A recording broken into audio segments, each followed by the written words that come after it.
Today is about collaboration, and I'm going to talk to you about what I think is the most important collaboration you will ever get, and that is the collaboration between you and your mind. When you can collaborate with your mind and tell it what you want, you will get what you want. What I believe is you need to know 4 things about your mind, and if you put these 4 things into practice, you will have success across the board at every level. So let me tell you what these 4 things are about your mind. Your mind does exactly, specifically, what it thinks you want it to do. It always does what it thinks is in your very best interest. If you haven't got what you want, but you've got behaviours you don't want, you are not collaborating properly with your mind. But I'm going to change that for you. Secondly, your mind is hardwired to move you towards pleasure and away from pain, and that's wired into us from being tribes people. You survive on the planet by avoiding pain. Thirdly, the way you feel about everything all the time is only down to 2 things: the pictures you make in your head and the words you say to yourself. And fourthly, your mind loves what is familiar. It is programmed to keep going over and over again for what is familiar. If you want to succeed at any level, you have got to make what is familiar unfamiliar and what is unfamiliar familiar. So let's start with 1. Your mind does what it really thinks you want it to do. It's always acting in your own interests. And your mind listens all the time to your language. It works out what you're doing and feeling by the words you're using. So if you say, "These exams are killing me, I'm dying under this paperwork, my boss is a nightmare, I'm overwhelmed, I can't cope with the stress." When you say, "I'm dying under the pressure, this workload is killing me," you are telling your mind you don't want to do it.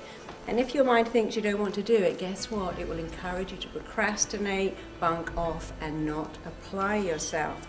Your mind is so very, very specific to the words you use that if you say, "I'd love a week off in bed, I'm overwhelmed with this stress, I just wish I could have a week off at home lounging around," your mind goes, "There you go, I've given you the flu. Didn't you ask for that? You said you wanted a week off in bed, and I've given you the flu. There's your week off." If you say, "I'm dreading having to give that presentation next Wednesday, I'd do anything to get out of it," your mind's like, "Okay, why don't I wake you up with a migraine or an upset stomach?"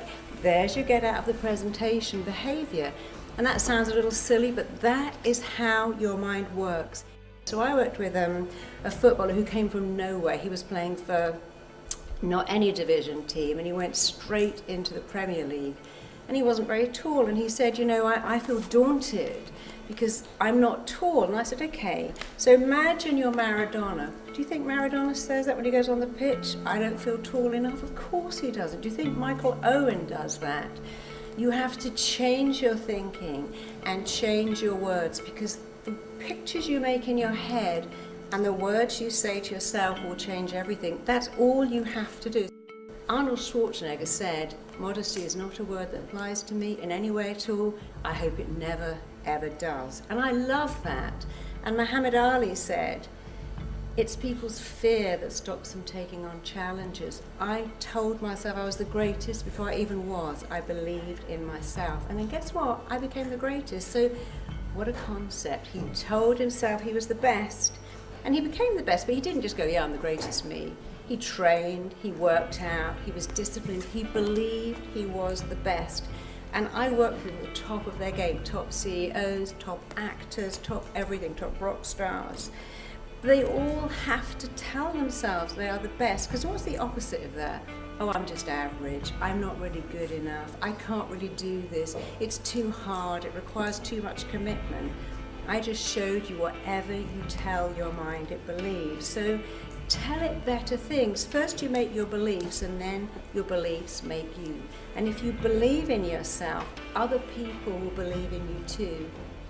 And when you stretch your mind to a new dimension, it never, ever, ever goes back, because your potential expands as you move towards it. You can't even know what your potential is. So when Roger Bannister wanted to run a mile in under 4 minutes and no one had done that, he did these 4 things. He told himself, I want to do that, I want to make it happen. He linked massive pleasure to doing that. He saw constantly his body going through the tape at 239 seconds, and he made it familiar because he did run a mile in under 4 minutes, and that same year 8 more people did it. The following year 57 people did exactly the same thing. So he made what was unfamiliar familiar.